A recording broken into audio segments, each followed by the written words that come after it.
Yeah, we started recording. So Okay. I'll put all the videos in Google Yeah. today. Please upload them today because no, we have everyday class, right? Then I will lag back. No? That's why. I'll upload them. Okay. Okay. So anyway, let's get started with one of the most interesting topic, machine learning.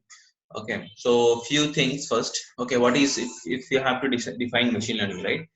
Uh, it is one area which is actually undergoing a lot of use cases now, lot of use cases, and especially with Python. In fact, yesterday only met few people who were from R and SAS background, right, Pradeep? So they actually wanted to learn Python and machine learning in their office because their entire product is getting moved to this. So a lot of transition across the globe is happening, where even if you're using machine learning and all that in different other domains, you are gradually moving towards Python based stuff.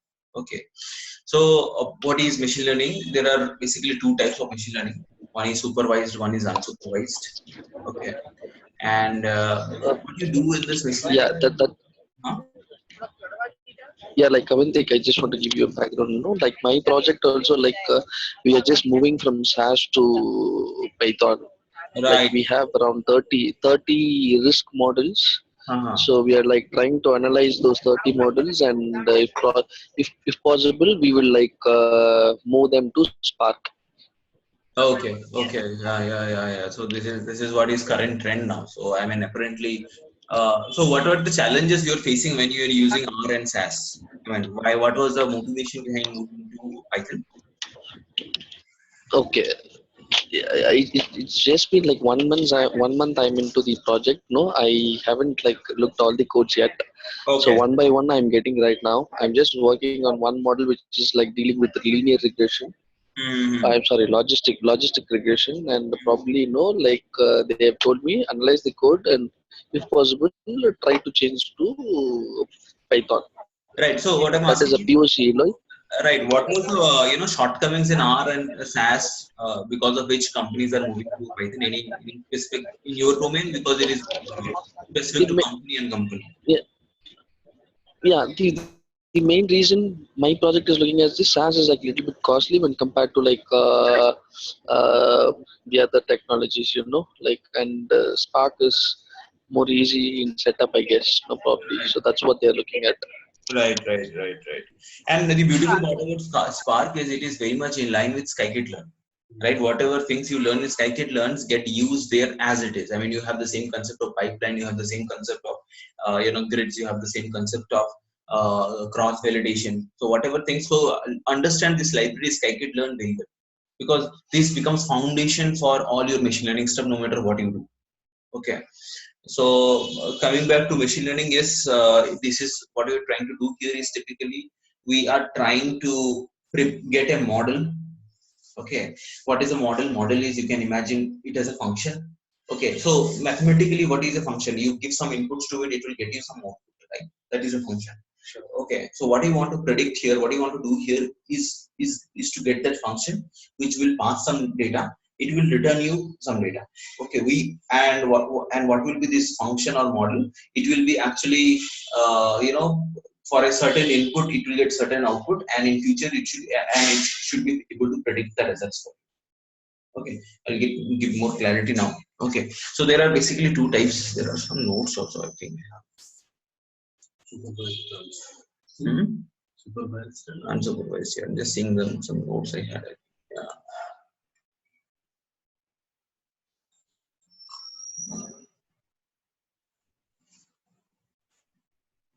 No, this is not to do.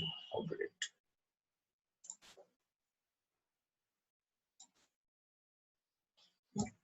Okay, so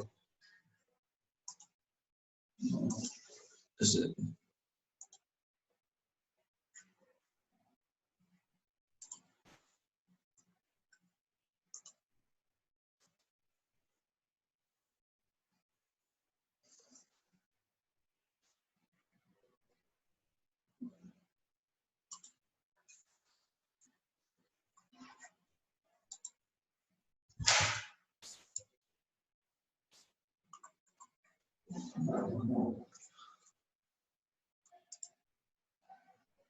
Okay, so typically what do we do here in machine learning?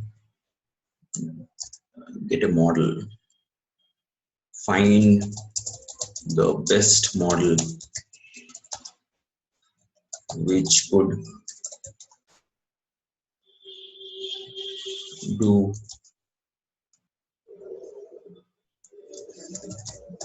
prediction or prediction. Okay, so what you do typically here,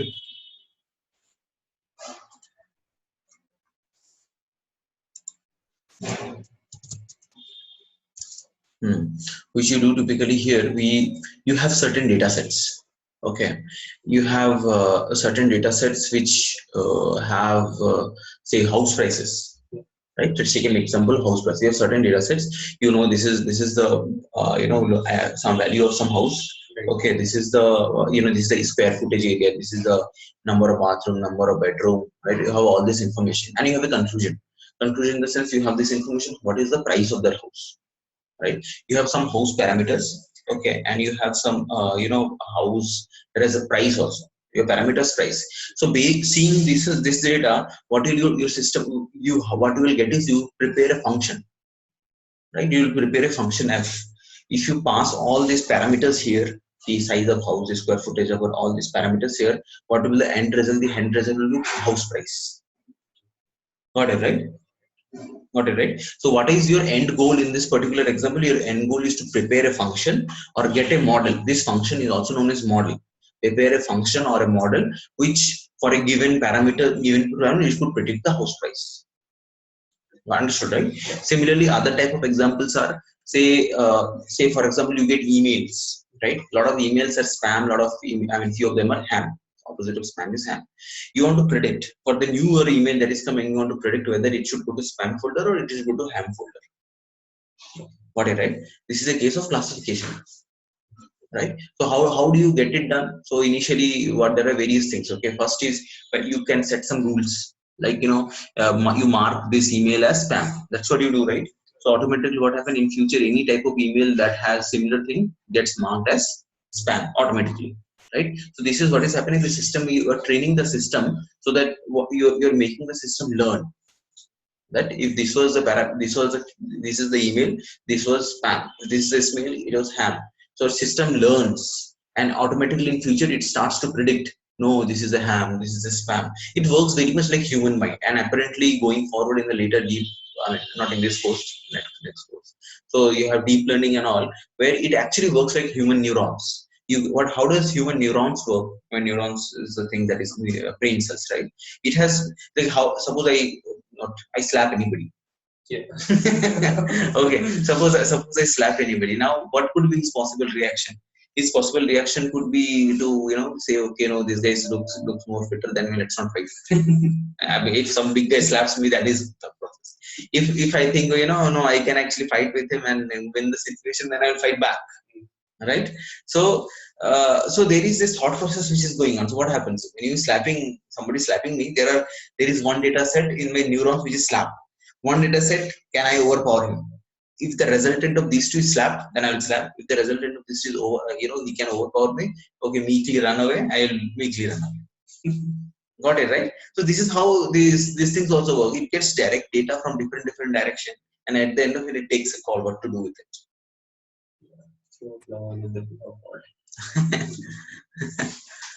Right. So this is one category here. Supervised machine learning. So this process of finding, this, I mean, one data set is powerful, the other data set is not. That is supervised learning. No. I'll need to comment supervised learning. Okay. So what you do in supervised learning?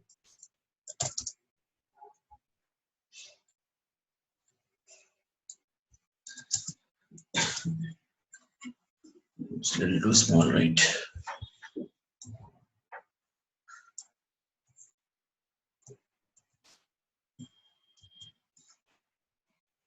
Very standard definition.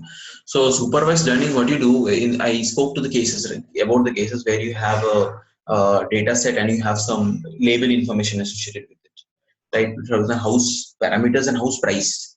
So what is happening? You are supervising the learning, right? You're supervising. So if suppose you are the model, okay, I tell you this is the parameters, house parameters, this is the price. So you're learning, okay, this is the house price, this is the price. If I give you some new question, okay, this is more like mostly like our exam questions, and this is like sample data. Okay, like we learn before the exam, we learn from our sample examples and all that, right? This is the question, this is the answer, this is the question, this is the answer. That's what we do, right? Now in future, if in exams or things like that, you get only questions, you don't get answers, right? And from that question, you will have to figure out what is the possible answer for that. This is what is supervised machine learning. Understood. So we have the in the what do you do? So this is the standard line, and what I do is I write my one line here. Okay. So what you do here is to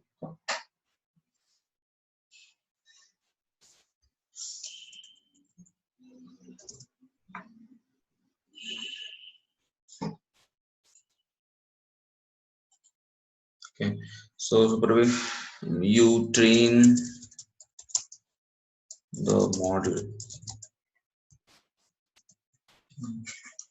You train the model with outcomes.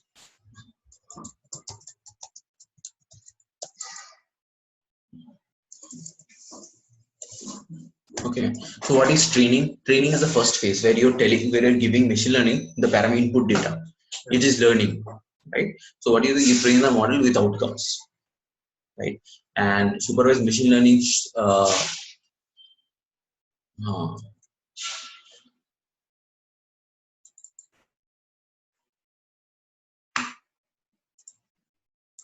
supervised machine learning involves modeling the relationship between measured features of data. So now you'll hear the lot of jargons you'll hear initially. Okay. So what is features of data? Features of data is like, for example, house, right? Features of house are your price is result.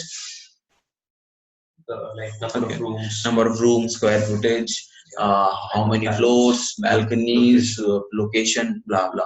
Right, all these are your features of data. So whenever I will be talking features of this data, I mean the column. If you represent this in tabular format, this will be typically columns, isn't it? Right? Okay, and some label. Some label is the price of the house, the target, the final result that you have to calculate. Once, okay, got it, right? Yeah. Okay, so label is the outcome, result, target. You'll see this term target. So target means the final result. Okay, once this model is determined, it can okay. So first what you do the training here. In training, you typically are providing all the feature information and you are providing label information, right? Feature and label. Then what are you doing? Okay, then after haha.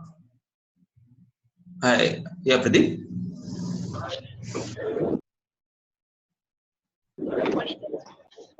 No, like I was just, supervised learning is something that we train the model with the known data or known outcome. So Is it we'll like that? yeah, exactly. We'll give data, we'll give feature parameters, like for example in house prediction, price prediction, we'll give things like how many rooms are there, what is the square footage. These are known as features of data. Okay, so we'll just write it there, just an example. So square size, number of bedrooms, these are features of data. Okay, and label associated with data typically means price of house, since your price of house, since what you want to predict here is the price of the house. Understood, right? Okay, so you have known features as a known data. So once the model, so using this you prepare a model, you prepare a rough model. Okay, once you prepare the model, it can be used to apply labels to the new, that means new unknown data.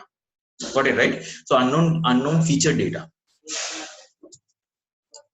right? So after preparing the model, what will be given is you will be given in some feature parameters, like if we find the house, or whose bedroom is this, location is this, this is what will be the potential house price. So that is your after the model is prepared. Okay, now this further supervised machine learning is divided into two categories. One is classification, one is regression.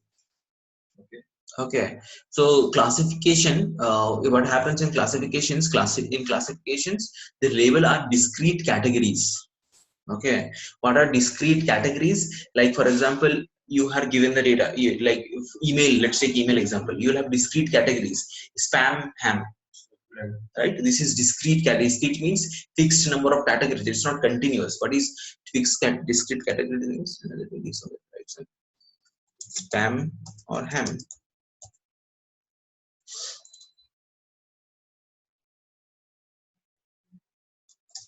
Okay, this is your first category. Second is in regression, they label as continuous quantities like house price. House price can be of any range 1, 2, 3, 4, 5. There is no fixed categories. This discrete categories also means fixed number of outcomes or fixed / predefined number of outcomes.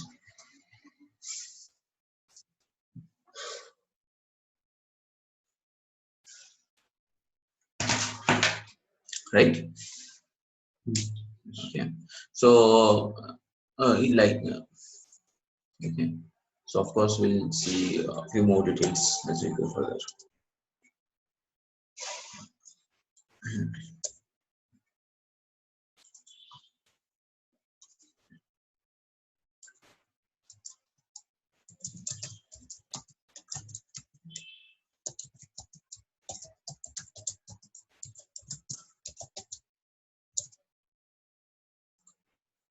Okay, the second category is unsupervised machine learning.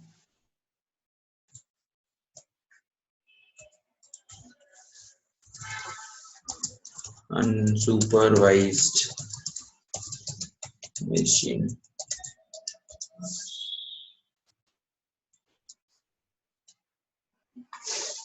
Okay, unsupervised machine learning is a place where outcomes are not given. Like in the previous case, we gave the outcome as a training data set, right? Here you're not giving any outcome. Okay, there are without reference of any label. This outcome is known as label. Okay, so in case this is sometimes confusing, if you write it here, labels. So remember, the for the input thing there will be various jargons. Features is one thing. For output thing there can be target, there can be label.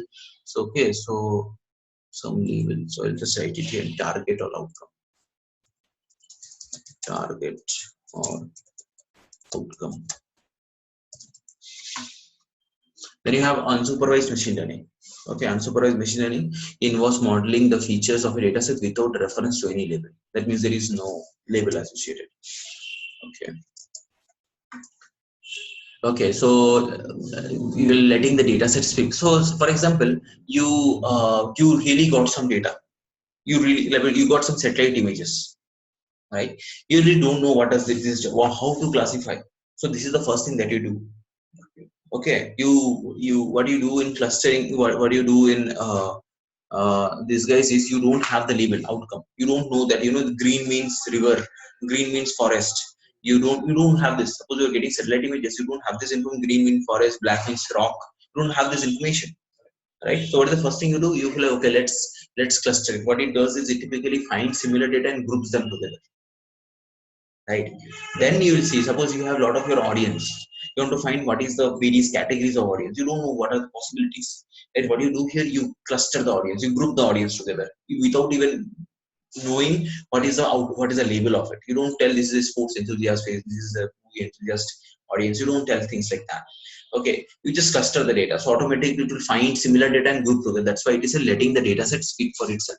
These model input tasks such as clustering and dimension reduction. Okay.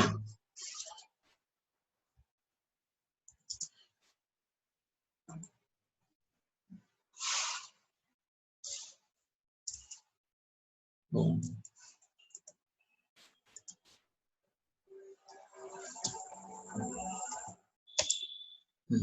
So there are two types of algorithms: clustering and dimension reduction. That is, clustering algorithm identify distinct groups of data, while okay.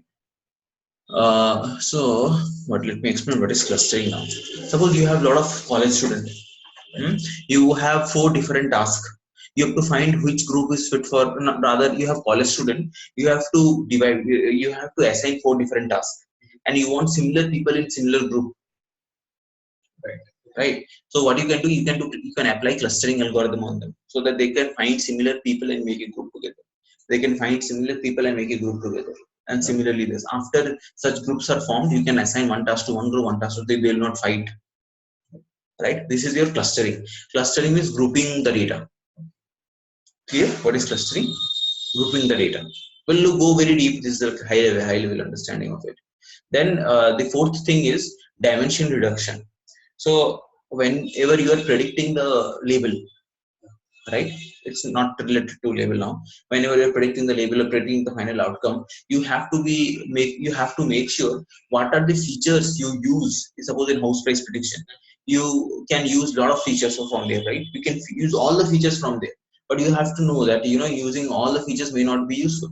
Like for example, who is the neighbor who is staying next to your house does not really have an impact on the price of the house, right? So what you have to do, you have to reduce the feature, you have to correct the number of features that you are using. That is what is dimensionality reduction. Okay, that is choosing the best combination of features. Is it clear, Pradeep? No, like what is dimension reduction? I got clustering. What is dimension reduction? Clustering is like, you have a lot of data sets. Like you have, say for example, you have your audience, huge number of audience, you really don't know how to categorize them, right? So before even categorizing, you feel, okay, let's at least group the similar audience together. So then you'll apply clustering. So what will be the outcome of clustering? And what you don't use in clustering, the label information, you don't have any idea what the hell data is talking about. Okay, so when you apply clustering on it, it will at least group similar data together. Okay. I got this. What is dimensionality? Dimension reduction, like you, like for example, take house price prediction. You might have a lot of features about the house, like size of house, number of bathroom, number of bedrooms, number of terrace. You have a lot of other features which dictates the price of the house. Now uh, when there are a lot of such features, there are also features like who is the neighbor residing next to your house. This, I mean, though with an exception of what people have said. Okay, so but just take an example. So even this guy does not matter to your house price, right? But if you take this into account, your result may be not correct. So what you have to do, you have to reduce the number of features that you are using, that actually is predicting your labels. So this process of reducing the number of features, what you take into account for machine learning for predicting the labels, is known as dimensionality reduction. We'll dig deeper into this, but this is what insight, I mean, high level. Clear, right? Okay, got it.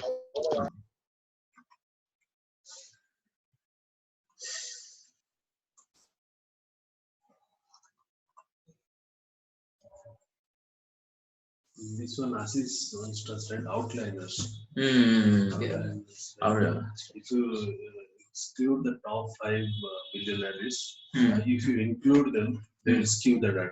Right. So you have to take, while building the models, you have to take these exceptions. But that is different. That is not dimensional reduction. That is, not data cleaning, you can say. That is done even before data is subjected to your machine. Yeah, that we used it. But we should we choose mean or should we choose median? That time we chose that, right? Yeah. Because mean will obviously, outliers will come and change it. Okay, so in this entire process, we'll be focusing on 4 aspects. One is your classification regression, predictive analysis. One is clustering and dimension reduction throughout our course. Okay, so now a few more important aspects here. What is dimension of data? You'll hear this term very often. Okay, some jargon alerts here. What is dimension of data?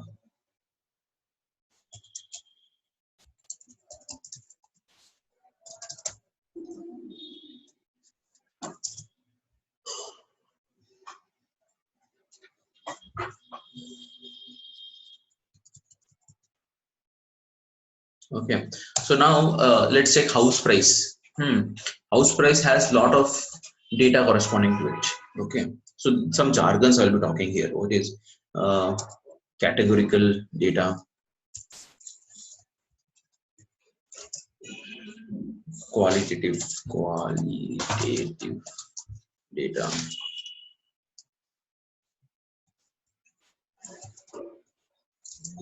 quantitative data, qualitative, or it is also known as categorical.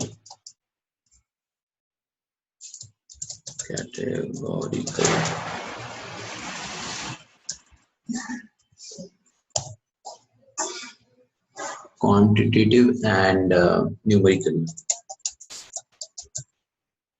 dimension of data. Okay, then what is features?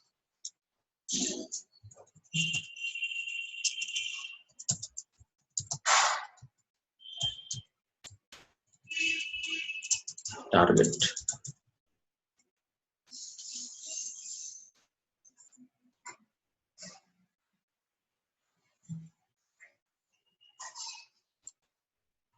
Data, right? Hmm? Quantitative, numerical. Date. Okay. Okay. So features are, properties of a data, right? For example, you are having house analysis. So properties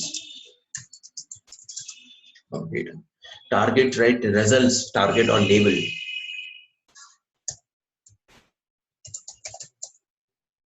Right? Results or some outcome of data. Outcome.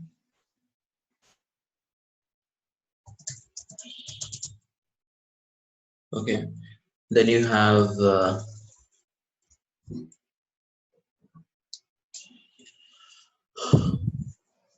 qualitative / categorical data.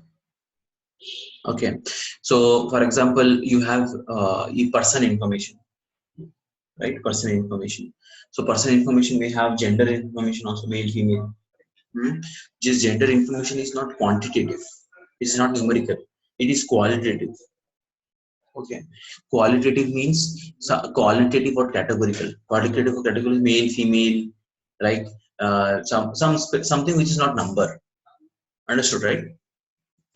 Male, female, something which is not number but string. Okay. Remember one important aspect in machine learning: it does not understand string. It understands only number. So machine learning ML understands only numbers and not strings, right? So what you have to do, your general thing that you have to do in maybe machine learning stuff, you have to convert string into numbers. No, you have libraries for that in machine learning. A very common operation is to convert string into numbers.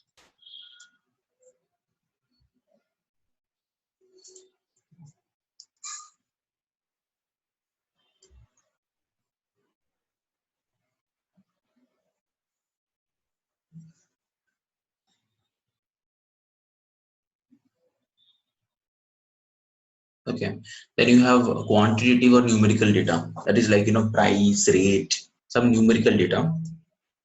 Numerical information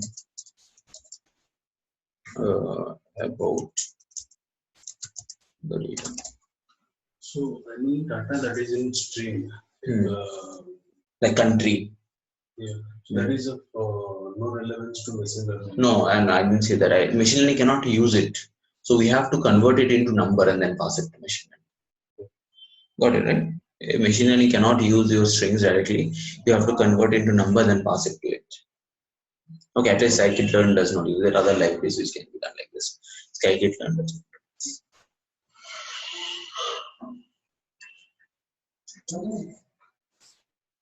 So next thing what you have is dimension of data.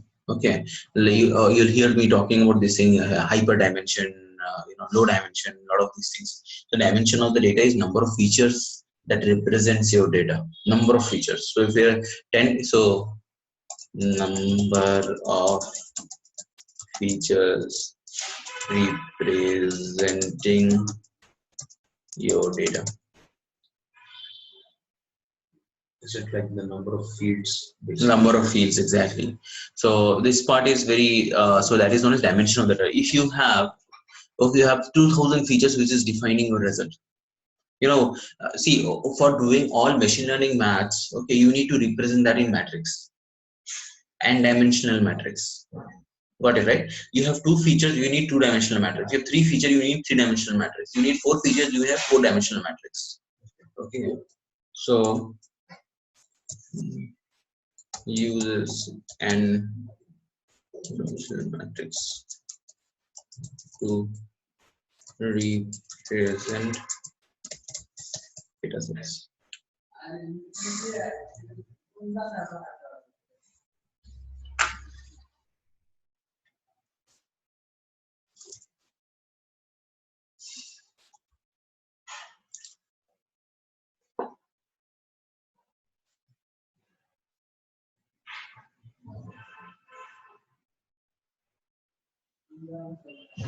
Okay, ML uses n-dimensional matrix to represent data set. Okay, now because whenever you're doing machine learning, right, it internally does a lot of map computation. Okay, like like suppose for your house price, you have 2 parameters, 2 features for your house price. Okay, so ax plus by plus c is equal to house price, where a, b and c are your coefficients. Okay, x and y are your features, feature information. Right, a, b and c are a coefficient. That means if some feature is more powerful, then you will have higher coefficient associated with that. At ax plus by plus c, right? So a will be coefficients of feature and x and y will be features. Okay, now if you have to represent this, you need 2-dimensional matrix. If you have to represent, I mean, for doing these calculations, right? So for doing higher order of calculations, you need higher order of matrix. Okay, so that's why you need n-dimensional matrix, and that is why numpy comes into use. Internally machine learning uses numpy because numpy helps representing data in n dimension, doing n dimension computation. Clear?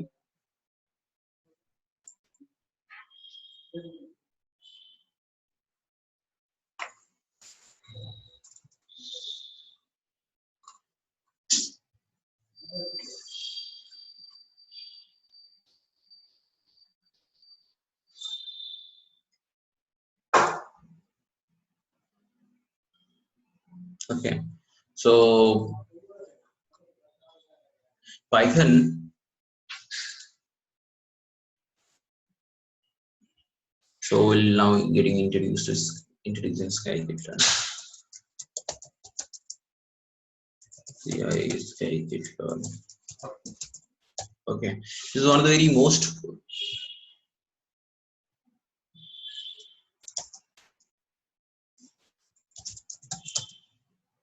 okay. This is one of the most what do you say, used machine learning library, right? Scikit-learn. It's not that it is very old. It's like 2012, 2013, sorry, 2012, 2013. Okay. This came in 2012, 2013. Okay, so but most popular. Okay, it is extensively used in industry. One main reason is some open source. Of course, you can use it, make it product, and don't have to pay a penny to these guys. Okay, so and it has a lot of stuffs in it. So in this course, the first part of it, we'll be focusing on using machine learning libraries. I'll be going less into mathematical stuffs in this foundation part. Okay, I will be focusing on how to get started, solve some problems using machine learning libraries. Right. So this is, I'm using Python 3, so it of course has all the data sets here. Let's first understand some iris data set information, because we'll be playing around with iris data set. So first that I have to do cbond as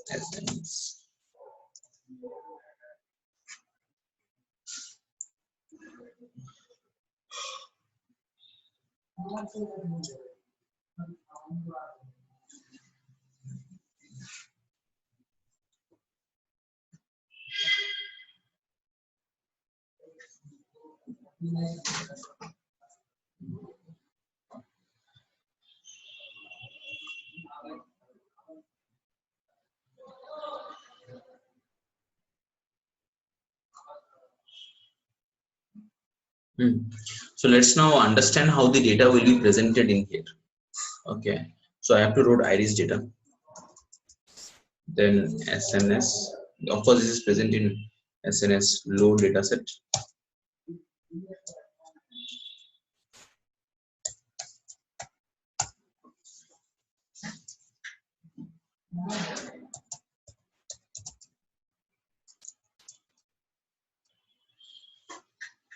This is some iris data set, right? You're getting here species, you're getting the index column, right? You're getting here these are the 4 features, right? What are the type of features here? Is it categorical or quantitative or qualitative? What are Categorical. quantitative numbers, right? This is categorical. Okay. Okay, these are your numbers. These are quantitative. It can be of any range. So the features are of numbers of any range.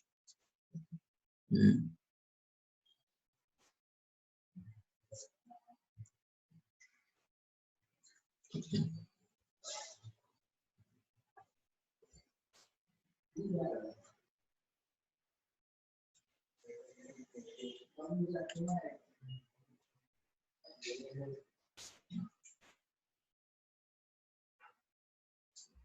Okay, now let me. This is some small data set. We'll be playing around this and we'll be getting deeper understanding about it. Let's now write something, some scikit-learn guidelines. AI scikit-learn guiding principles. Right, scikit-learn guiding principles. So one is consistency. Keep this in mind. Consistency. Okay, so all the APIs, right, in scikit-learn will have same interface. Okay, so this makes that if you understand one API very well, you should be able to predict how the other APIs also work. Like if you know linear regression, you typically would easily understand how to make use of classification. Right, this is what consistency, sync within the APIs.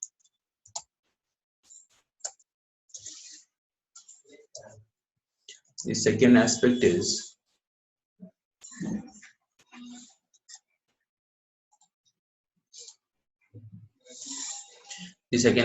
is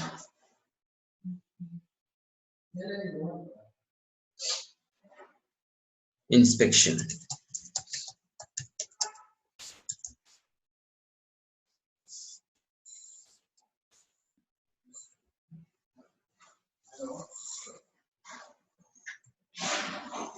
Okay, say parameters, like for machine learning algorithm takes parameters, right? And you should be able to configure those parameters taken by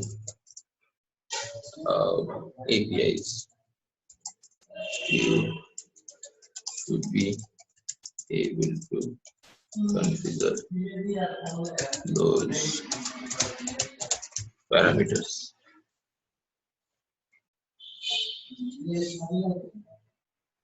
Okay, like these are also known as hyperparameters and all. Two more topics. Okay, object types. Okay, remember this is a very important one, very useful one. Throughout your machine learning, right, all the APIs will take standard and fixed object. It will not take just anything. Okay, it means the APIs will absorb only NumPy data frames, only NumPy and data frames. Pandas. But data frames is pandas, right? Okay. Understood, right? So this, I mean, whatever APIs is this, you have to pass data in format of NumPy and data frames. That's similar. So like in APIs, user will be giving the inputs. So that will be processed to NumPy. Right. That will be internally converted to NumPy. Rather, you will be giving NumPy data only. Okay. I'll show you one simple example. Okay, you will be giving NumPy data only, but it will be converting those NumPy data into something. It will be working on that NumPy data. That is the idea.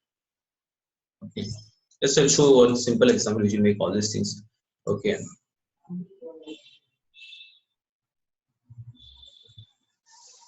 Defaults. Good defaults.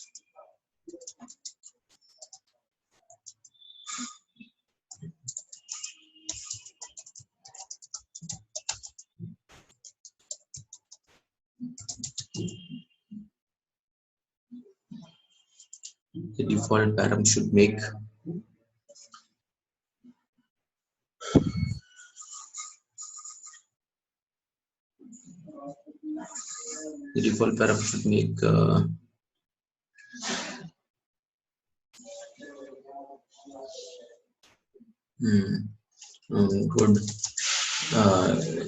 use of scikit-learn. Right, I mean, whatever default values are there, it should make good use of scikit-learn. So I think, yeah, this code is sufficient. So there are some APIs which we'll be using throughout. Okay, so what are the steps here?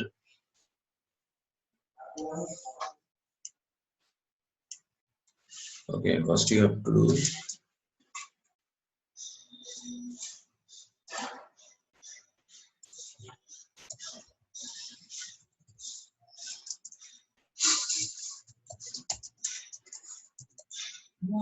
first thing that you do, you choose the model.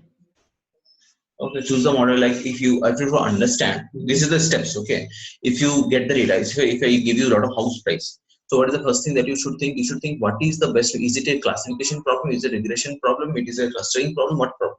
So first thing is choosing the right model. Okay, what type of category does this problem belong to? Right. So first step is choosing the model.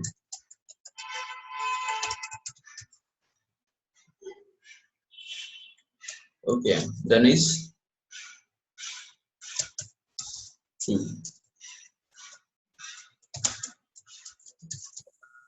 choosing model hyperparameters. Right? What is hyperparameter? Remember this word hyper. So whenever you're creating a model, right? Whenever you're creating a model, okay, hyperparameters are input by which the models are initialized. Okay, got it, right? So whenever you're creating a linear regression model, you will be passing some default parameters, some initial parameters, right? Those are known as hyperparameters.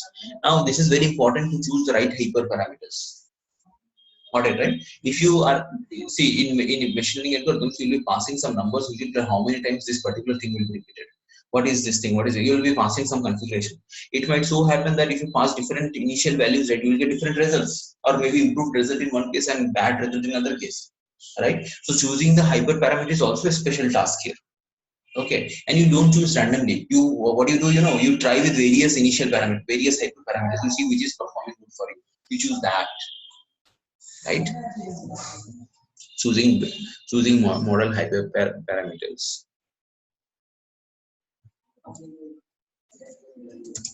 Got it, right? What is hyperparameters?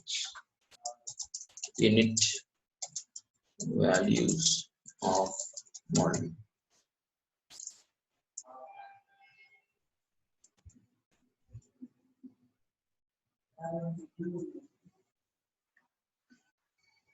Okay, so after this you have to do arrange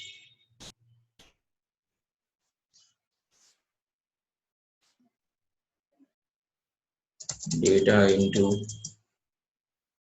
a feature matrix.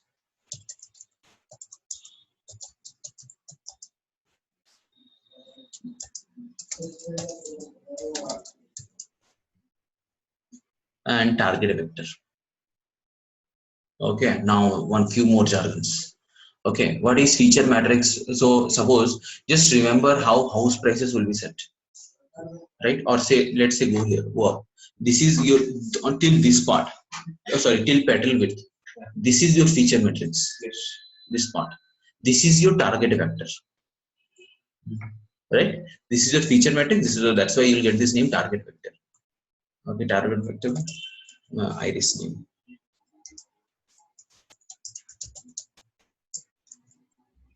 Feature matrix.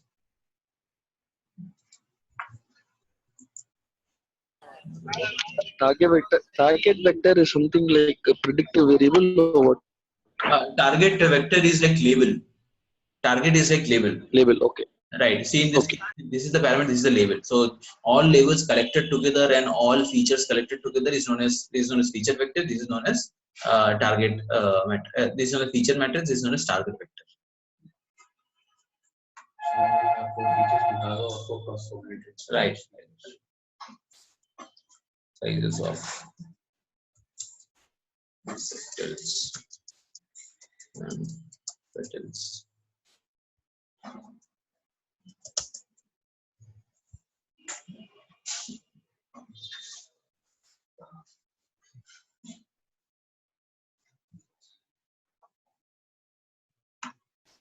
Okay. Then what you do? So first thing you choose the model, you initialize the model, you created your feature matrix, and this is where data science will be involved in creating a feature matrix. You'll remove unnecessary data, this blah blah whatever it is. You create a target vector. Now you will train the model, right? You'll train the model, and so that is known as fitting the model. Fit/train the model using fit function. So this is the function you will see me using throughout. Train the model using fit function. After the training is done, for supervised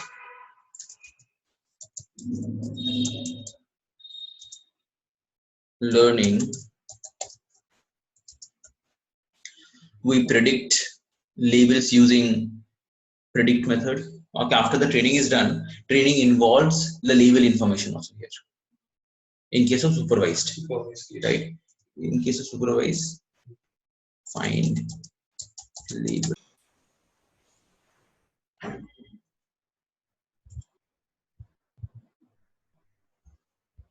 So fit is the final method.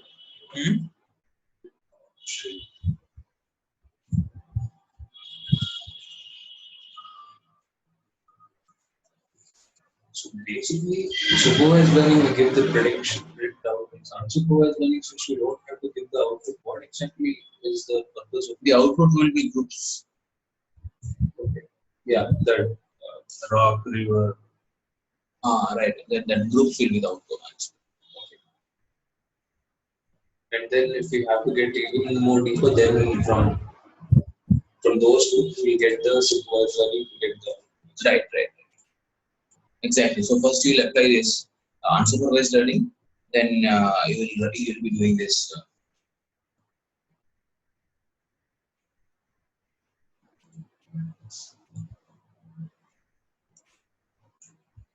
Okay. So for unsupervised learning,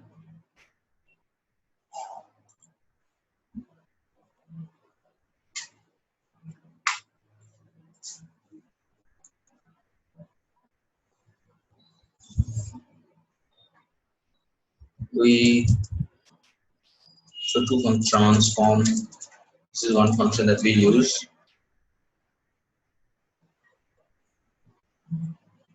for predict.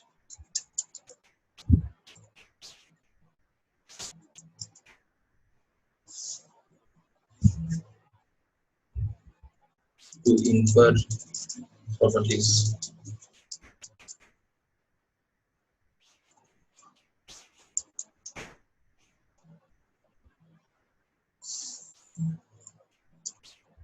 Right. it will tell you, I mean, apparently till this step it is same, last step it is different. Predict will predict the labels. Here it won't be predicting the labels, it may predict the group to which it belongs. Right? You might create 5 groups and it might belong to one of those 5 groups.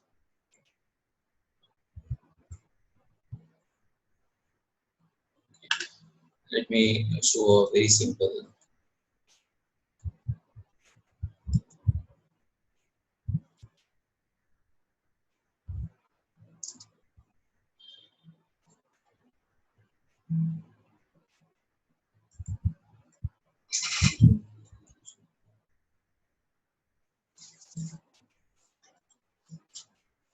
What is this doing? This is actually creating a random number, random generator. X and Y is there.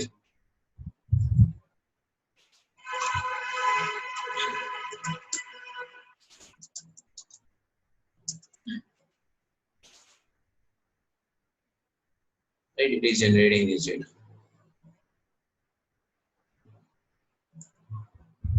Right? So just that Y is doing some random number, it is generating, multiplying 10 with this. This is 2 times of it minus 1. Right? And it is generating. So if you want to see the value of X,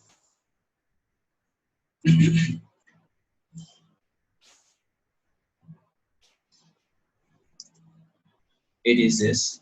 If you want to see the value of Y, it is this. Right? This is the X axis, this is the Y axis. Is it fine? Okay. So now what you want, so this is the data. For a given X, it is the Y is there. Understood? So this is the function of the data. You have simulated. So this is not what will be provided. You have simulated this. Okay. Simulating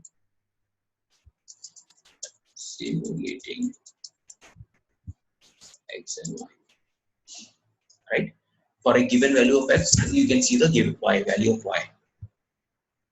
Right? For a given value of X, you can see the value of Y. Now, so what you have to do, you have to develop an algorithm. Okay. Develop an algorithm.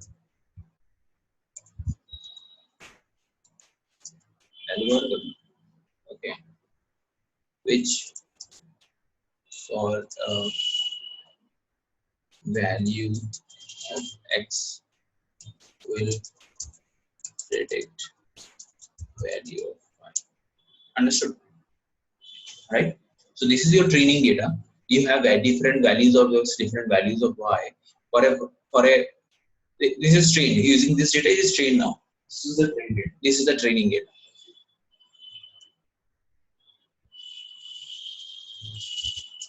This is the training data. Right? So I told you, right? You have in your feature matrix, you have only one data, and your target vector, you have only one data, of course, and it is continuous. Understood, right? Yes. It's clear, yeah. So now, what is the first thing that you do? You have to choose the model. So what kind of problem is it? What kind of problem is this? Is it a regression? It's a classification? It's a clustering? It's a dimensional reduction? What kind of problem is it? It's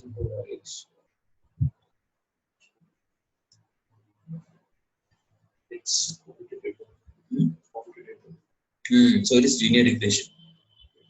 Okay, linear regression means where the output is quantitative. Right? It is linear regression where the output is quantitative. Okay, so what is the first thing? Choose a model.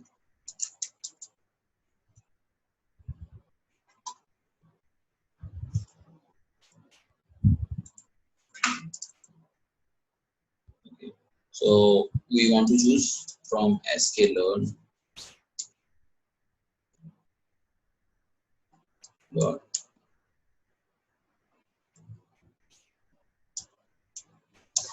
linear model, right? import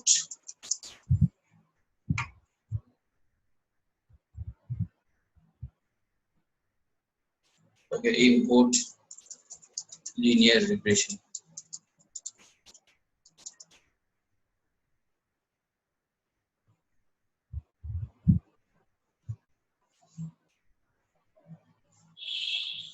Okay, so this is what you did. You just uh, imported a model linear regression.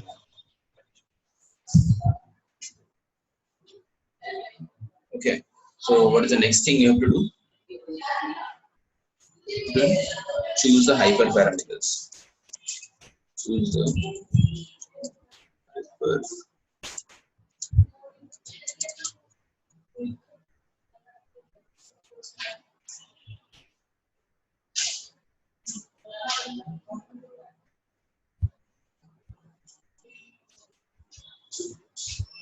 Okay, choose the hyperparameters. So, how do you know what are the possible hyperparameters? Only one X. X is the only Their feature is only one. Okay, this X has only one value. Generally, X, what we have discussed, X can have multiple values. In this case, only one value X. Okay, so why is it coming?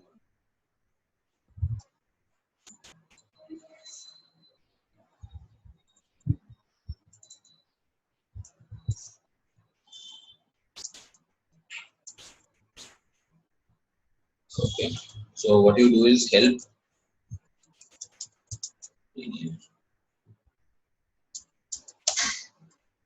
If you do this, you will see parameters. Do you see, if you do this, you will see linear regression. It takes fit intercept as one parameter. Okay, right?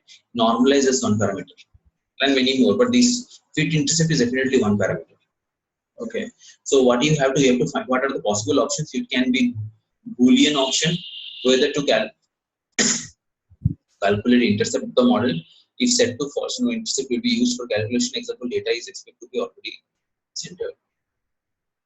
Okay, so if you enable this thing in your model,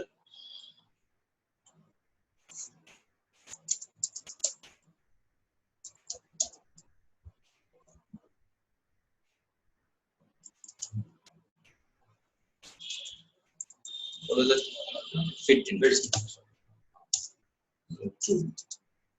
Okay, so what is this? You are adding a hyperparameter here.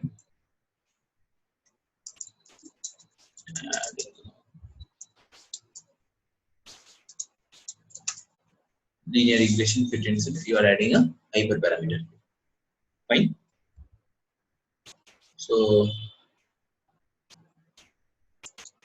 model is equal to, we do now model.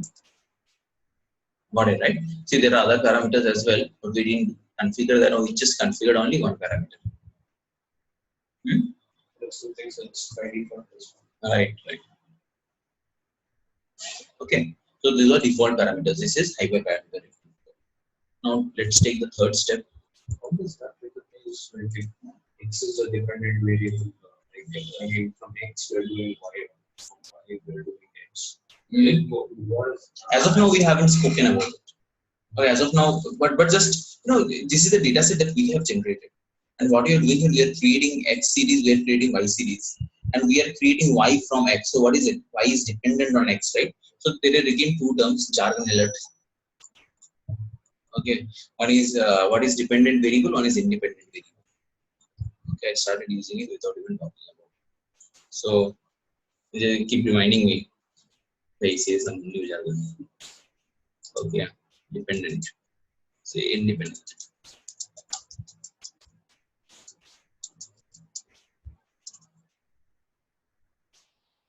Okay.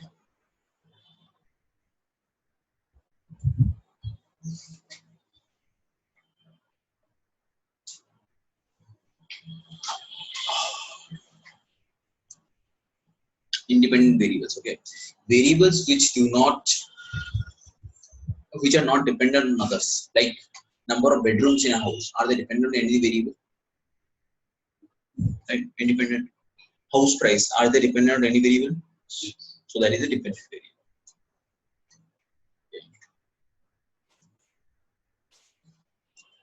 variable. Not dependent on other variables.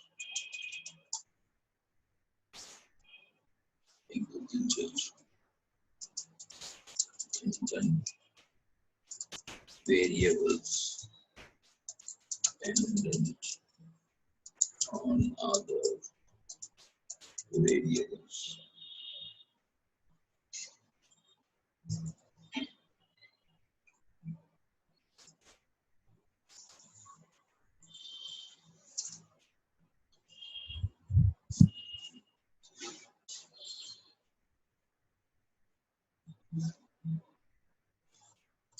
Okay, so now what is the next step? We have to convert our feature matrix and target vector. Creation of feature matrix and target vector, right?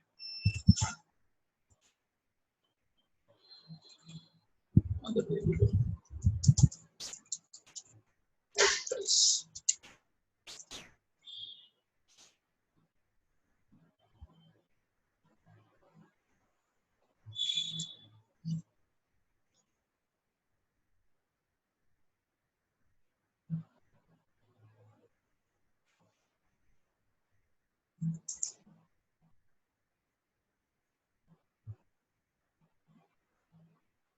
Get feature matrix. So what happened to Bangalore State? Won or lost?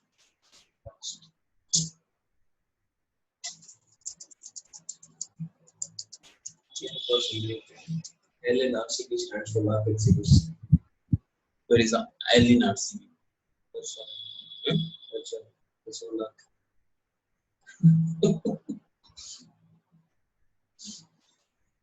Virat Kohli is playing. Game was out. Kohli, was. How much Bangalore made? The chase 162. And they could have done it, but then apart from Kohli and previous, nobody contributed. Teamwork matters.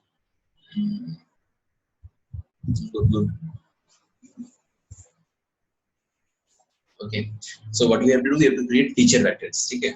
So for feature matrix, X, see this line. You'll see this line too often, and you can understand what is happening here. NP dot. I think a couple of days back also I showed you. Remember this line?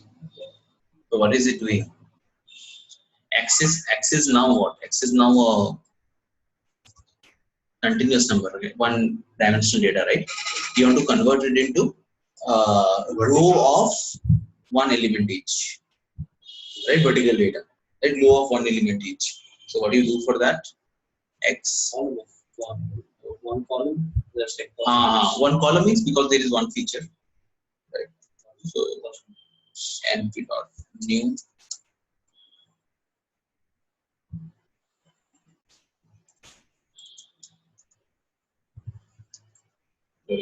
all the np dot.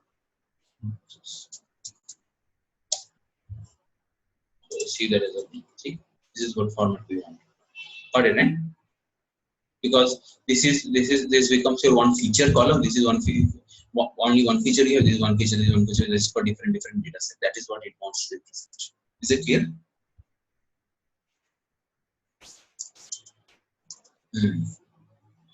So if you want to, sorry, no, not y. It should be x, right? Right. If you want to see shape of x, what will it be?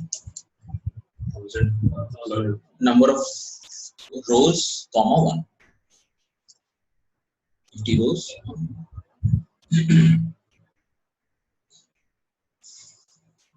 Right. And what is the value of y? Y is like fine, like one element for each. There is a target vector. So what you want to do? You want to train the model first. So model fit x comma y. So you are training the model first. It may take some time depending on how much time.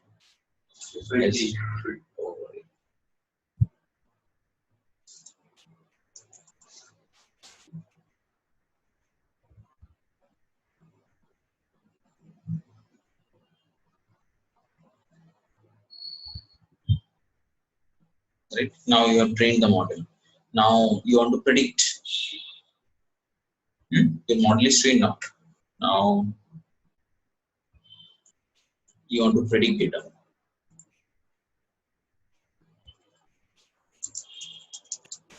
Predict label outcome.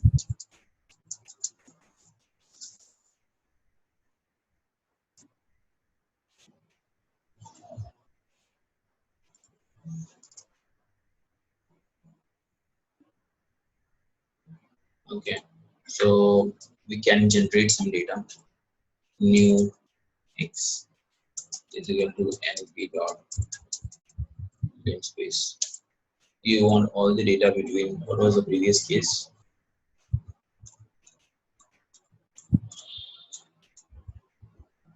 X was between 10, right? This axis is 10. Right? So I will generate now 11 to 100. 11 to 20,000 points.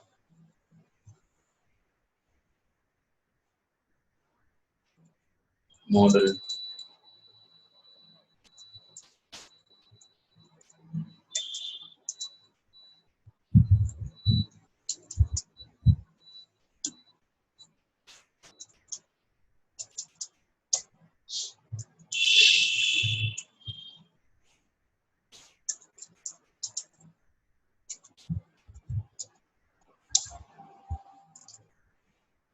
Right, this is your prediction. Right, this is your prediction. See, it is in the order of 20s, right? This is because if you see the graph, so for till this point it reaches here, but I'm projecting now above 10, it starts showing up. The graph will continue this direction, isn't it? Understood? Right. See how simple this prediction works.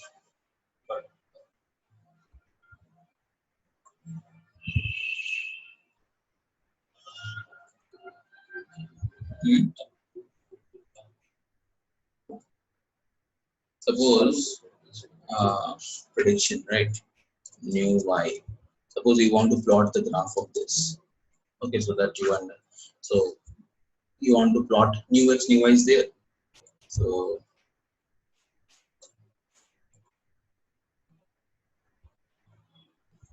PLT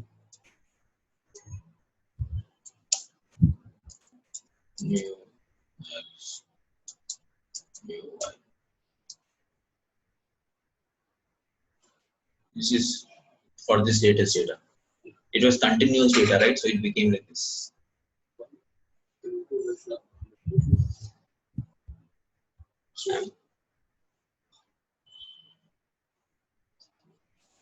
I mean, where is Muex taking any values from the other intermediate variables?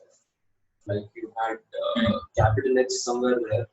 So see, that model is learned. This is the trained model, right? This is model training. Exactly what is happening in this fit method? Model training, huh? This fit method, it is training the model. Yeah, training in the sense. See, it is the equation remains like the data remains same again, right? The the value of y it remains same, but so that is your training. What happens?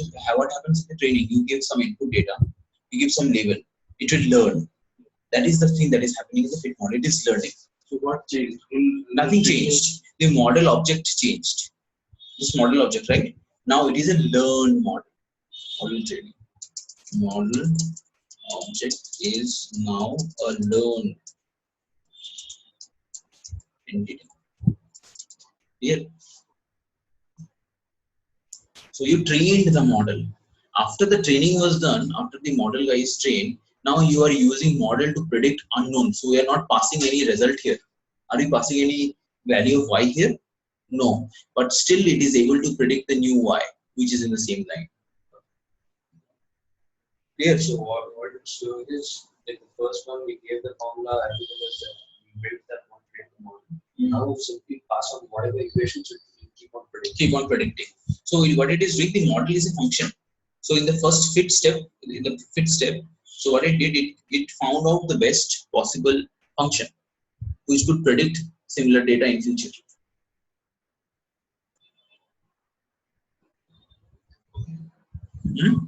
Clear, right? Stop here. Okay, he also left.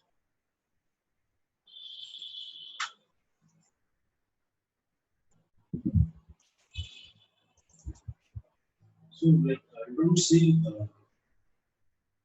we are seeing a difference after fit and before fit, right? In that block. No, the after fit, we are working on different data itself. See, the data is itself starting from 11. Right? But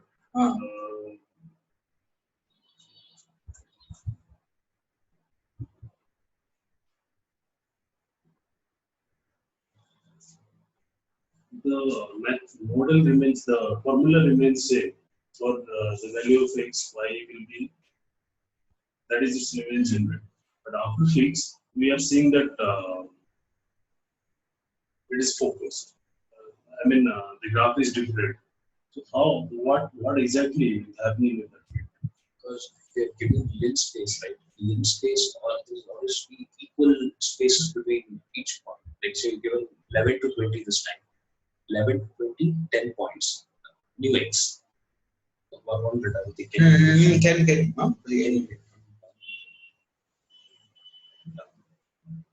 Yeah.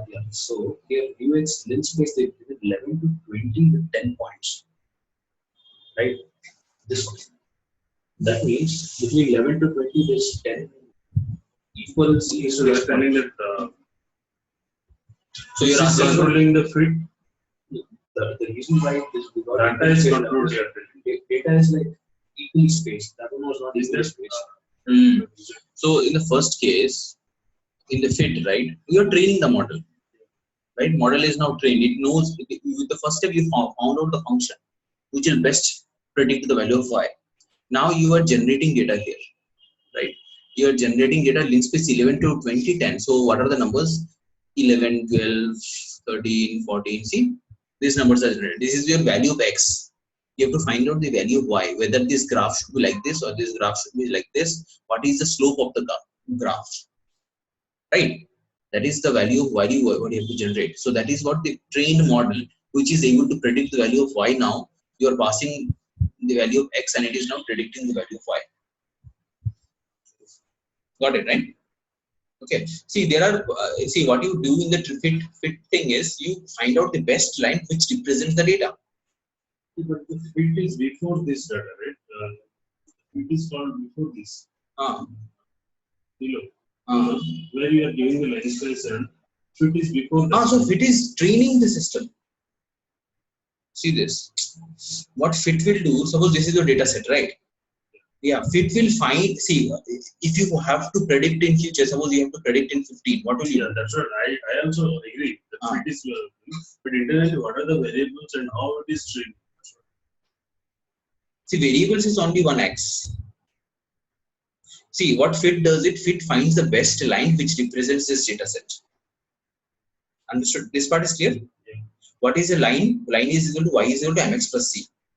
There is one variable x, there is one variable slope, right? And c is your coefficient where it starts. In this case, c seems to be very much close to 0, right? So, what is this slope? It figures out. So, what is the function it figured out? Y is equal to mx plus c. It figured out the value of m and c. Clear? In the fit stage. After figuring out the value of m and c, whenever a new x is given to it, like for example, x is equal to 20. It just has the same x and m and c, and it figures out the new value of y, right? So it figures out new value of y for each of the value of x. See, news x is what? If I dump news x, what is it? New x. So news x is numbers from 11, 12, 13, 14, like this, right? So this is your new x. So in the same y is equal to mx plus c, you fit this as value of x, you will get some value of y, which is something 20 point something, 12, then it is 22.5. That is why. Clear? Huh? Not clear. No, I was like thinking there will be some variables when I call that fit, some default variables that will be Called again in the final. Yeah. That is the model. So if I do model dot, right, you see coefficient. So all this model consists of, this is the number which is generated here. Model.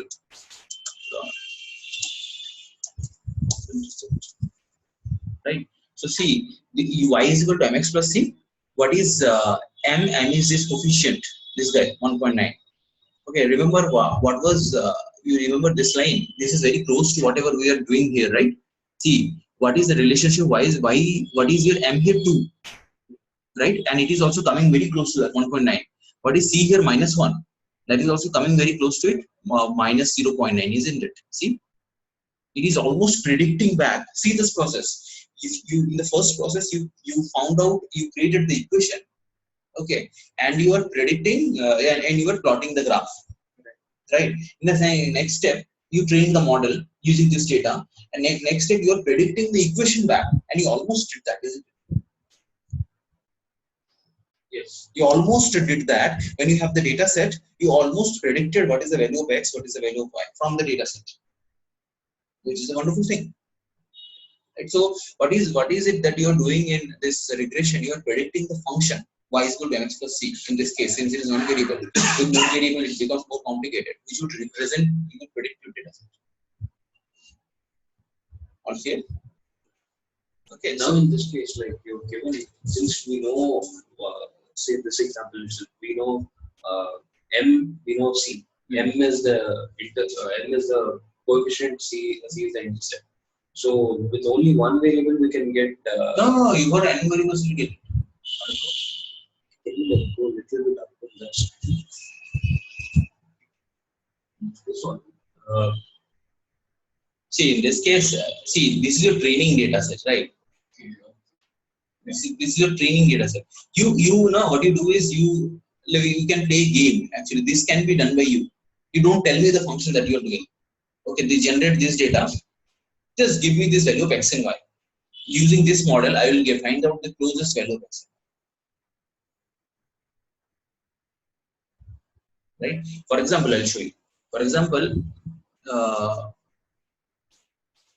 okay, what I'll do is I'll go there. Okay, you guys change the value of this and this. Okay, and scroll it down. Okay, and execute it. Should you shift enter to this? Change this value x and y. I will not see this code. I will just run the training model and all, and will predict this value. Okay, just change this. It will predict the formula. Predict the formula. That's what it is doing. It is predicting the formula. Okay. Okay, from the data set. It is doing reverse engineering. Okay. Okay, I'll go there. You guys change it. I'll come in 1 minute. Okay. Then I'll do reverse engineering and we'll see this data. I'll predict the formula. Go to support. Which number do you like? We'll change the equation, right? Change the change the x and y. Like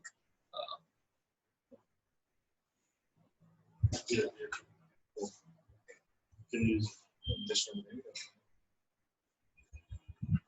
oh no, this is for this computer. But how do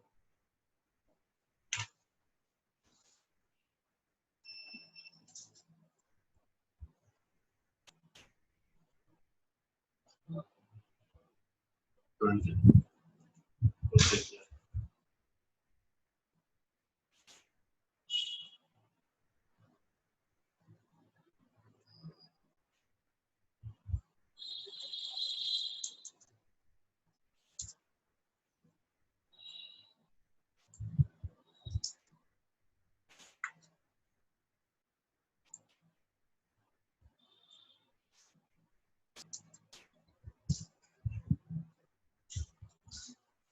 It's already trained. I think. oh no. Changed. Yeah, 1 minute.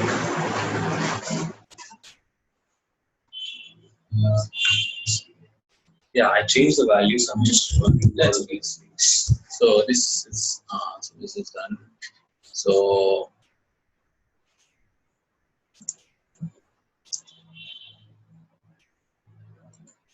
this is your x new, right? Okay. This is your new data. This is your training data. You train the system. Now, okay, you train the system. So now if I do this, is it 17 you have changed? And I'll tell you the other number. Is it 42? Yeah. See, from the data, it is predicting the formula. Now, once you predict the formula, you can do, you can pass anything here and then predict the, results, right? That is what it does. See, an emulation. So that's what all machine learning people should feel. Once again, I mean, previously you had x minus 1, right? So is it showing a negative to positive change in the model? Initially, you are given x minus 1 there. That's why you see plus 42, right? Yeah. Earlier it was minus, right? Minus 0.9. Yeah, that's the beauty here. You'll be predicting things, right? From the data set, you predicted the formula. After that, once you have the formula, it's like money printing machine, right? You can predict anything that you Simple model we can sell it. want. Right. Clear, right?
Sure.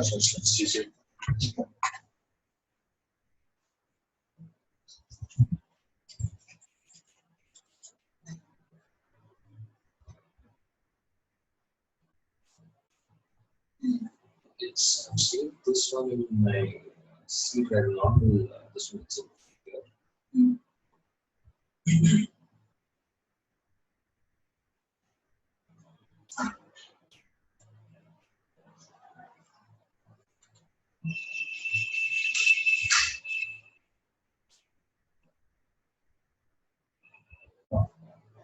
This one will be better.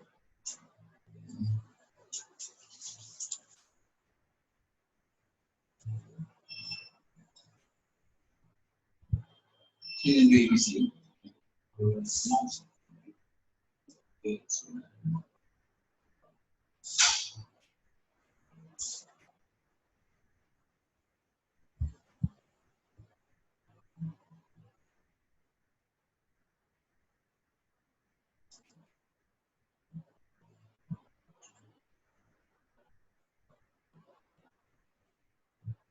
CSV pen. Clear.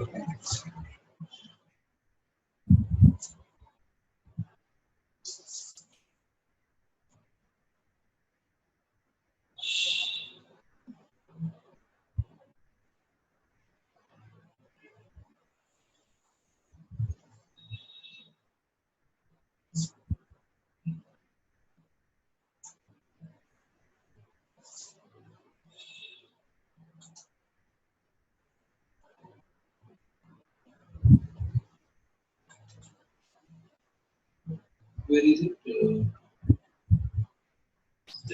mean, the location. Users. It's the same.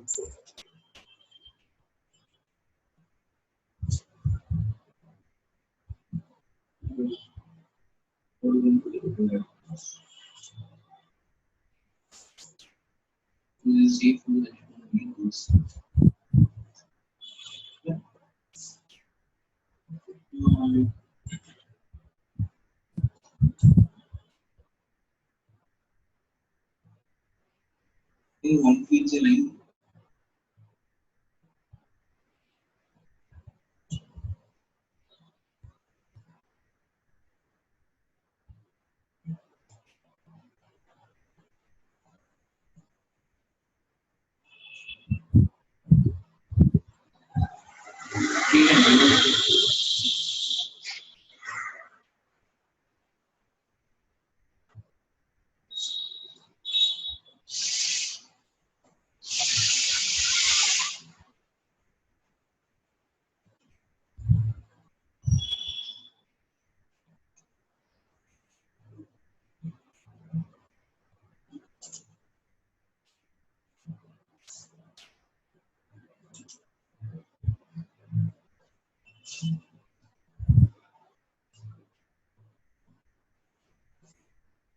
See users.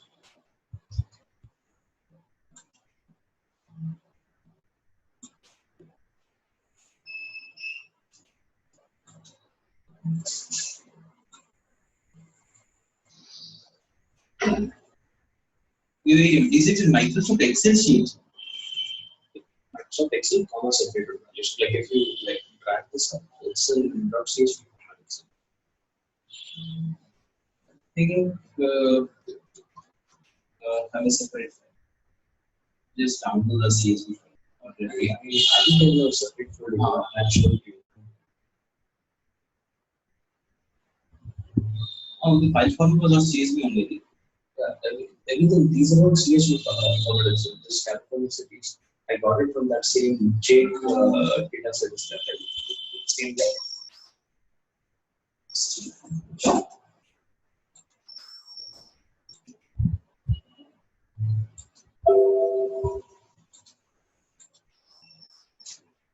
This is the country. So this is the country. Yeah.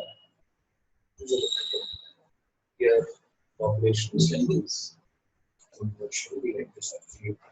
Almost separate values should be like These things. This.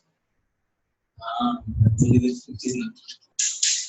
Okay, so you have the Jake file. so, yeah, he's in What's also everything is like that. that is the reason why it's screwing up. Okay.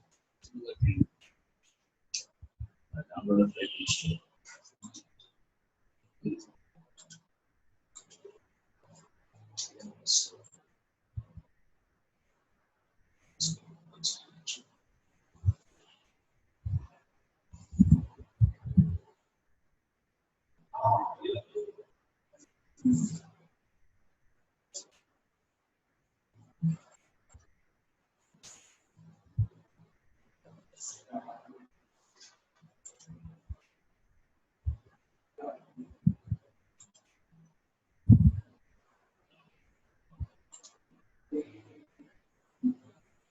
So as next time we download things from here, so things will be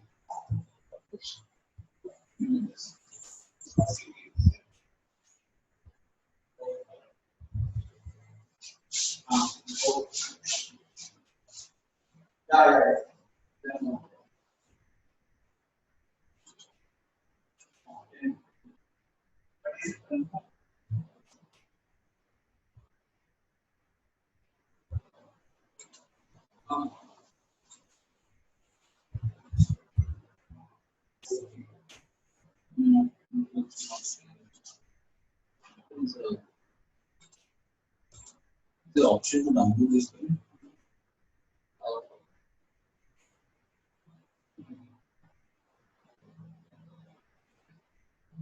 yeah, one second. I think this was the other tab. There's another one that you so this one. This is download. So here you have CSV files. You want to copy California state so that maybe any other thing. Yes, states. So This is download. these CSV files, right? This is also this should be also. I think the Oh yeah. Otherwise, I mean, you could right click and say save link, it will download as oh, is it? Yeah.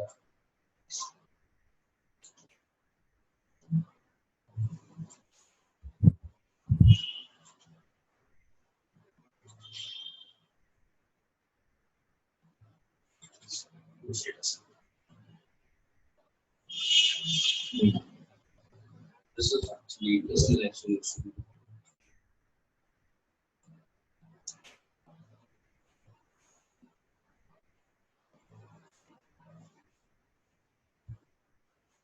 extra scalable.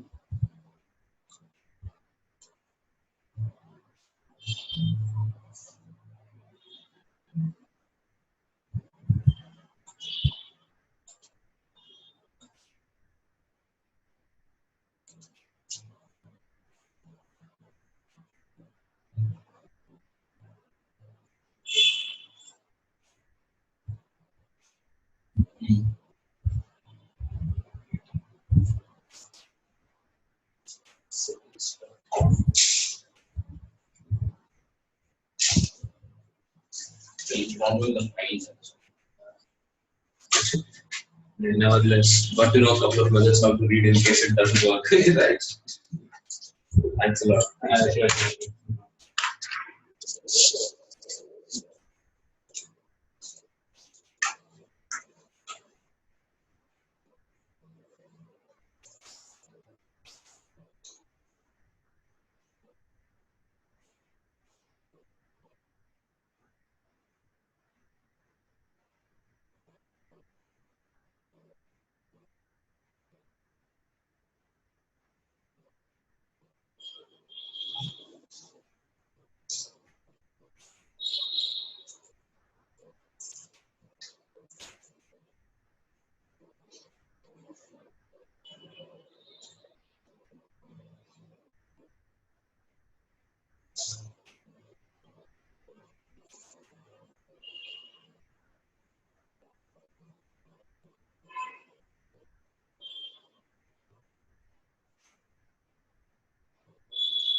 Yeah, so it is significant we have to give it to the most awareness.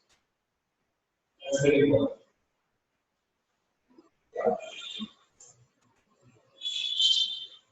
How do we do for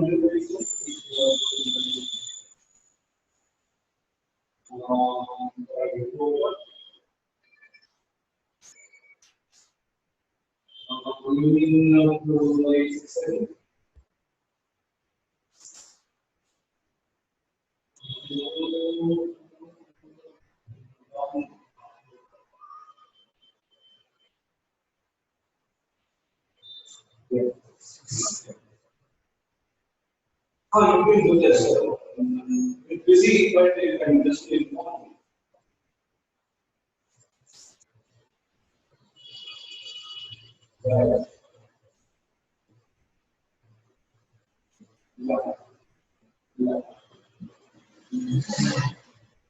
You can do this.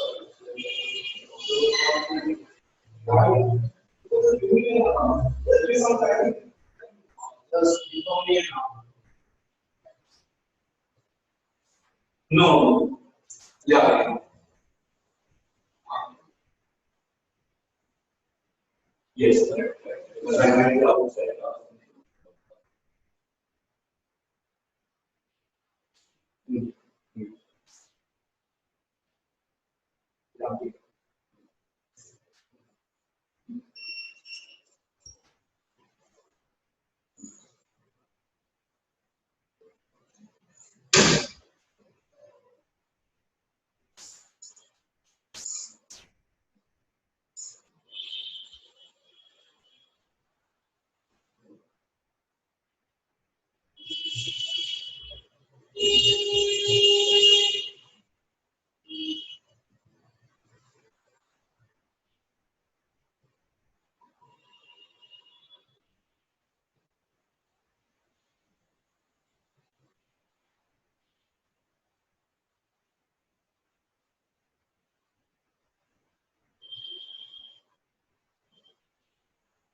That's a biggest company. Saturday I came. The prospects, how much will be taking? 4.5 hours. I started at 1.5 hours. I thought 1 hour I'll reach. So I started at 9:30. Which is less peak time to traveling from there up to Morning, early morning, if I start that is. I don't know about this. You can come early morning. You can just sit right there. I will be taking classes. Some class I clear, some class I come home. No one can sit in morning. You go home. No, morning 7 o'clock I take class from online class. Class. I take it from home. 8 o'clock onwards I will be taking from there. 8 to 9. Till 9, 8. Only 9. Morning 9:30 then. Now I morning will be free for 2 days. Will do some plan. Yesterday I saw Indeed. Huh? Indeed. Indeed jobs. Yeah. Lots of 2 to 3 years experience. Too many Openings are there. You applied. that Indeed is good actually. really figure this. Let's see. I'm expecting one call from Kelso. It's in Hyderabad. They're in data science. Okay. So I thought it's Django is also Django framework is also there. In the openings. In that.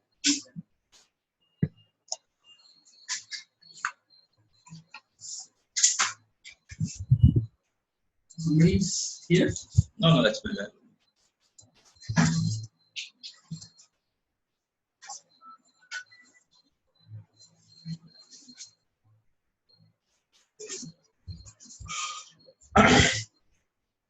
The ZekeLabs.com. It's the website is live. So what's the process for any website to be live? So to buy a domain. So I bought one from GoDaddy.com, ZekeLabs.com. You have to host a server. I hosted a server in AWS. Server will have some IP address. So AWS server is also you bought that server. The company bought that server. No, I mean to certain usage it is free. After that it is billable. I think I am crossing the limit. So to have a domain, to buy a domain, you just have to name six. It takes 600 rupees, 700 rupees for 1 year. for 1 year. Get used to 1 year. Next year you have ready. Oh.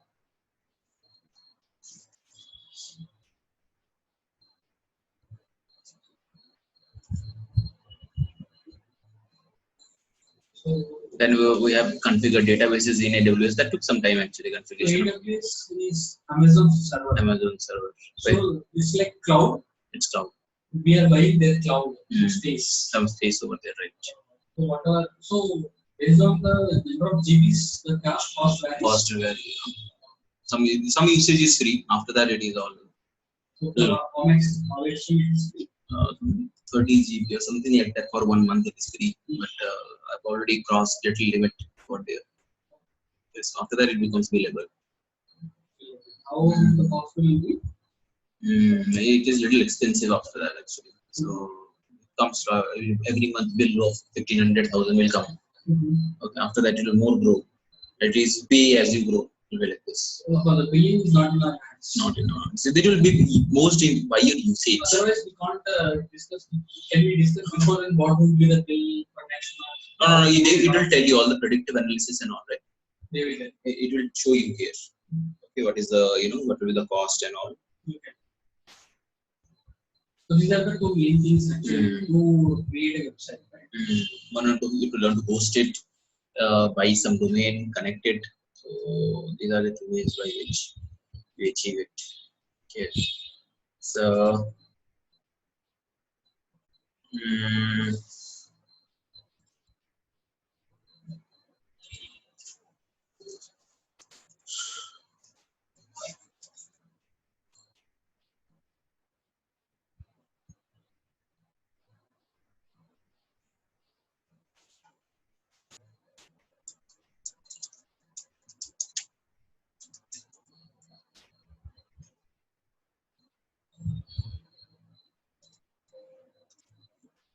Okay, so now we have created user login, right?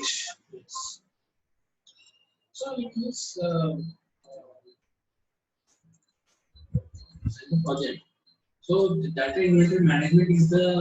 Can you explain the models and how? Whenever time you Right. some time. No, I don't have only 2 minutes. Yeah, that's good.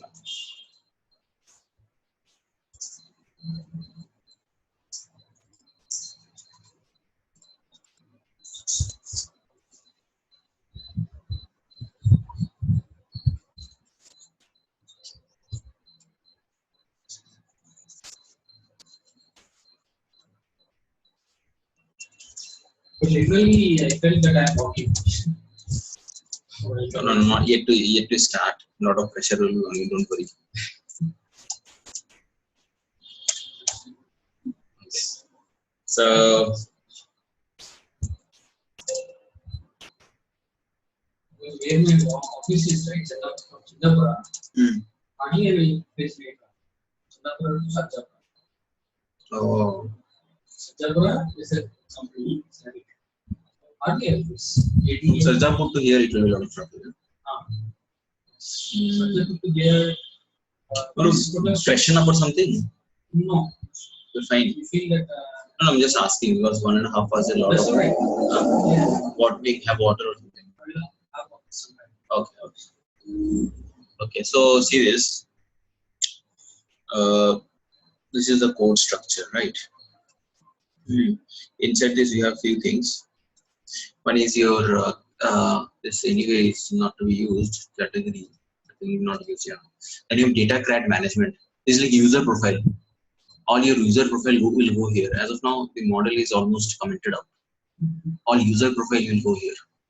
Okay, then you have data inventory management. Here the data models, data part. Okay, all those things will be there. Okay, see the model. So here will be category, data set, all the things are here. Data inventory management. Then you have problem solution. Like here the models will have problem, the models will have solution. Right. So problem solution. Then social auth you added here. So what are the changes you did in social auth in admin PY?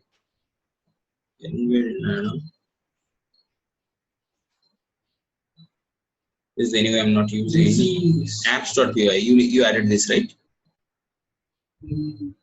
No. Social auth. So what are the changes you did here actually? This one, right? Registration and what about that? URL views. Views. Views is the URL actually won't be required, right? URL Settings is where I changed. Settings changes I imported. I mean I did all those changes, no problem. I mean imported and then URLs I've added this OAuth, login, logout and all that.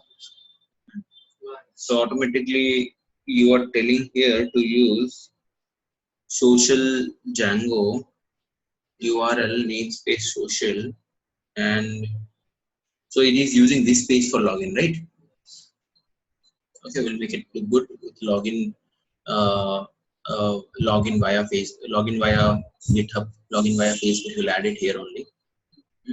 But it's okay. Let's now login via GitHub. Okay, well, later on we'll see other stuff. We'll see all of this, guys. But after the user logs in, right? Let's see how this website looks like now. Logout also works, right? I haven't checked logout actually.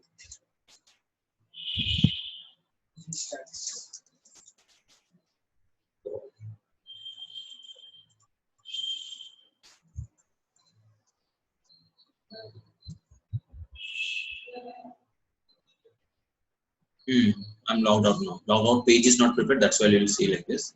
Now, if I logged out, okay, it will not show anything here, right? Yes. Right. As soon as I log in, it starts. If you log in through GitHub, right, it shows me this guy. One thing.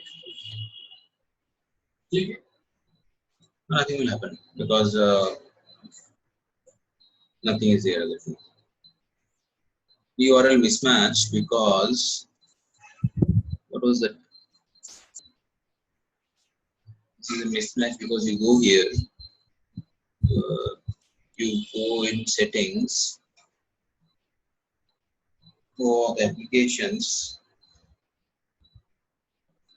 I did here, I did in ZekeLabs. I think I did in ZekeLabs, yeah.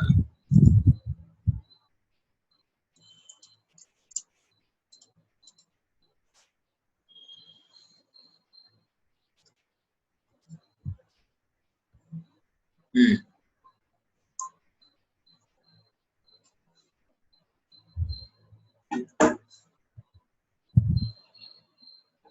Hmm.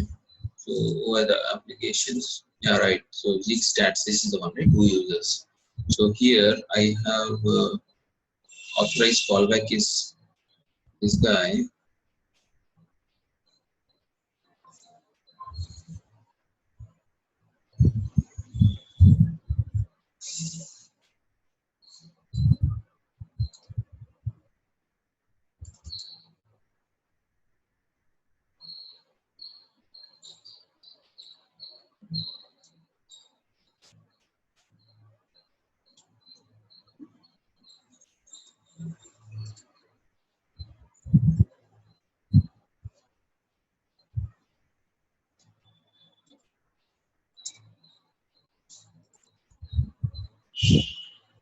Okay, so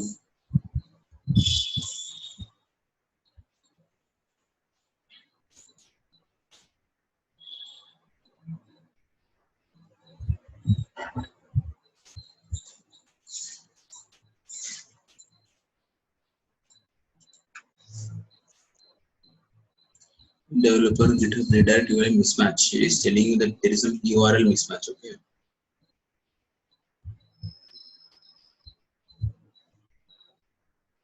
Okay, let's see now, and let's see the code here. Oh, I got this one. Yeah.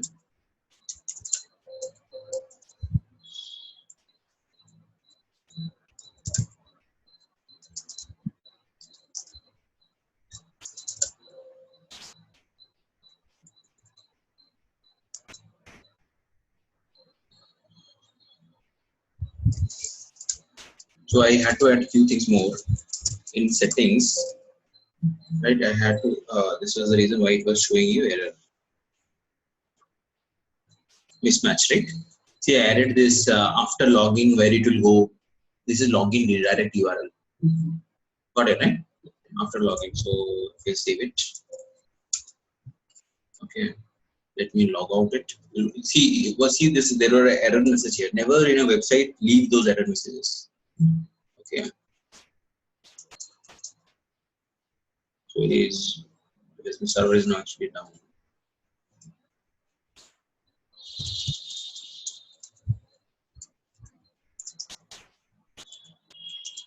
So what is the Telegram where you are working? This is server, AWS server. So it works like Linux or something.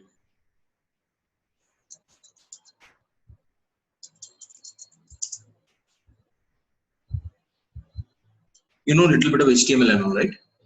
Hmm? Okay, so I'll ask you one more thing to do.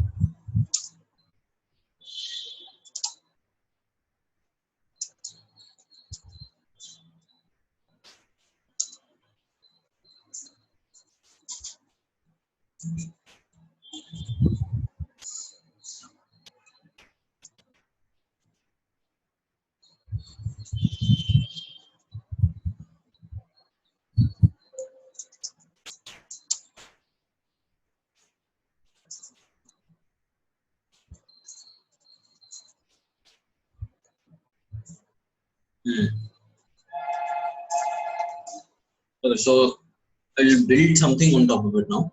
Okay, then I'll update the code. Then you start working on it. In the meantime, do one more task. Okay, this is for our current ZekeLabs website. Okay, in this ZekeLab website, see this. I have done yesterday. Or you have done something. Yesterday, easy progress. I have used that um, example. Example, right. So just bookmarks is there, right? Their own app. So I have taken complete that on. Okay. And I have created my files. And I'm just running. See.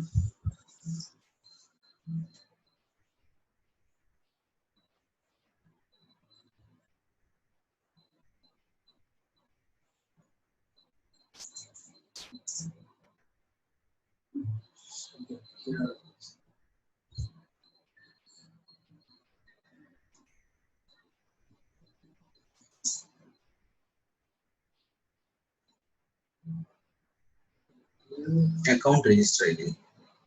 Account/register.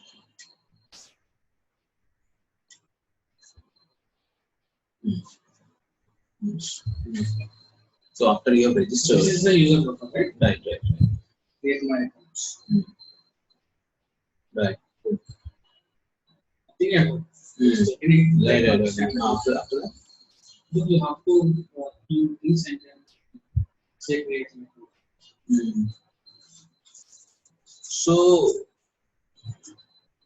If already user is there, we say user is already user exists. But how to incorporate this into that? So that is the reason why if I understand this clearly, properly, exactly, then this you can work seamlessly. at least I can have a copy of this with me, and there whatever changes I want to do, and then I will give it to you. So how to commit and this thing? So I'm using GitHub. In the interviews, the requirements is AWS. Okay, I'm saying committing and what is GitHub. No, in the interviews, the profiles. Who, AWS, AWS, they are asking me one more is committing in GitHub. What is that? Terminology, commit and send in GitHub. What is that? There is some terminology. Commit and release management. In GitHub. Commit and checkout. Okay. Commit, send or share that they are asking in GitHub. You need to create an AWS account. It won't be charged if you follow whatever I say. Okay, because the problem of how do you do it? So let's do a thing. But my laptop will not take any hard disk memory from the AWS. It's cloud only. When you are online, it will take. Let me just give you one thing. Just think to a solution by which both of us can together work. Okay. Now what I can do is I can, of course, I'll tell you the link where the code is there. You can get the code, but the problem is running it. You can run it in your local repository, but there are a lot of few changes that you have to do because I have configured the code to run in the server.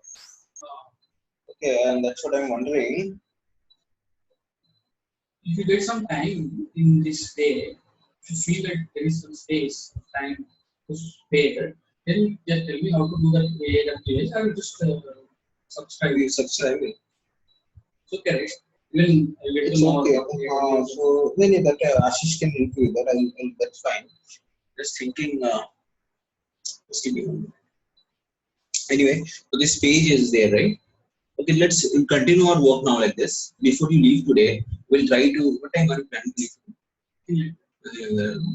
So, yeah. So, what we'll do before you leave today, I will try to set up something where both of us can work. Because I anyway have to do it.